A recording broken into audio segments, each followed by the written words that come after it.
kaibigan ko, BFF ko.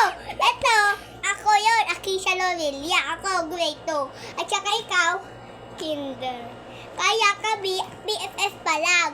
Kasi, palagi kami pumupunta sa bahay ni Aliyah. Friendship! Friendship kami! We are BFF. Meron kami tatlo yung kaibigan namin eh. Si Natnat at saka ito, tsaka ako. Pero ako, mas madami na kaibigan. Nung grade 1 ako, madami akong kaibigan. Lahat ng classroom kaibigan ko. So, ako tsaka siya din. Kaya, sisters kami. Kasi palagi kami makapareho eh. Sisters! Boy!